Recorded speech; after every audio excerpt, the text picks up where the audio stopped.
Halo teman-teman, selamat malam. Kali ini kita akan coba diskusi terkait kehabisan materi sebenarnya. Terkait satu tools di dalam manajemen sumber daya manusia yang digunakan biasanya untuk menilai atau nge-appraise performance seseorang lah ya. Tapi sebenarnya banyak, nggak cuman buat nge-assess atau nge-appraise performance seseorang. Tools ini juga bisa digunakan untuk assess, misalkan nge-assess kompetensi seseorang, atau tools ini tuh bisa dibilang cukup powerful lah ya, dan sifatnya masih subjektif, cuman bisa diminimalisasi dengan cara merepeat atau mengulangi mengulangi aktivitasnya berkali-kali sehingga galat errornya itu sedikit lah ibaratnya. Kayak pada prinsipnya kan semakin banyak data yang digather atau dikumpulkan, maka standar deviasinya mungkin akan semakin mengecil ya. Nah, namanya adalah 360 atau 360 derajat atau 360 degree lah ya. Nah, metode ini ya tadi fungsinya biasanya dipakai untuk melakukan assessment terhadap kompetensi seseorang, atau juga untuk nge-appraise performance seseorang. Atau mungkin banyak lah ya. 2 contoh itu yang mungkin saya pernah praktekkan gitu. Nah, gimana sih metode 360 ini? Kok bisa dibilang powerful? Sebenarnya nggak powerful amat sih, itu bahasa kiasan aja. Tapi emang banyak sering digunakan oleh praktisi-praktisi HR untuk sekurang-kurangnya melakukan 2 hal tersebut, appraise atau nge-assess. Nah, metodenya gimana? Simple. Kayak misalkan kita bikin list of question yang yang berfokus pada satu value atau satu topik, dan kita membuat pertanyaan tersebut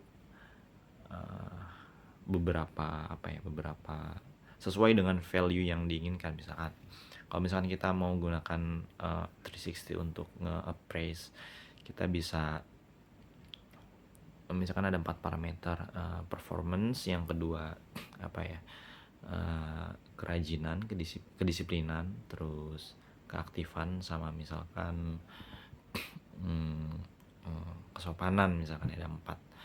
Nah, di masing-masing poin atau value yang tadi kita tadi sebut value itu, kita bikin list of question atau bikin pertanyaan-pertanyaan yang akan kita nilai gitu loh. Bisa menggunakan Likert dengan angka yang genap ya, Likert, atau skor secara langsung, atau skala-skala tertentu yang sifatnya kuantitatif gitu loh.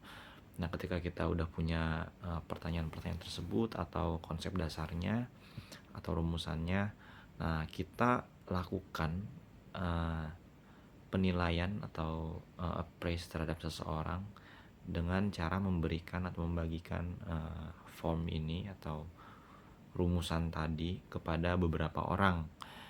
Yang dipersyaratkan itu seminimal-minimalnya 4.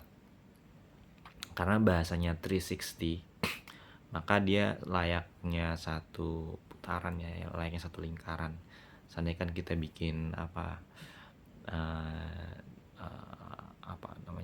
diagram sumbu X dan Y, kita akan dari sumbu 0 derajat sampai 360 derajat sekurang-kurangnya kan akan melewati 4 bagian ya. Nah, siapa aja sih yang ditanya? Pertama adalah atasannya langsung. Yang kedua adalah peers-nya, teman, sejawat, partner rekan kerja. Yang ketiga itu bawahannya atau bawahan langsungnya. Yang keempat itu adalah dirinya sendiri. Jadi kayak ya at the end kita punya bisa nge-appraise diri kita sendiri, dan orang lain akan meng-appraise atau menilai terhadap diri kita juga gitu. Jadi makanya disebut 360, karena memang perspektifnya melalui 4 dimensi. bawahan, atasan, peers, dan dirinya sendiri. Terus kadang ada pertanyaan, gimana kalau misalkan dia nggak punya atasan langsung, atau atasan langsung mungkin sih agak jarang ya, tapi kalau misalkan dia nggak punya bawahan langsung gimana? Kalau misalkan nggak punya bawahan langsung, biasanya peersnya kita pakai 2 gitu untuk menanggulangi kekurangan data. Nah, itu aja, teman-teman bisa eksplorasi lebih lanjut, coba googling 360 degree method, itu banyak banget di Google. Selamat membaca, selamat mencari, semoga bermanfaat. Terima kasih, selamat malam.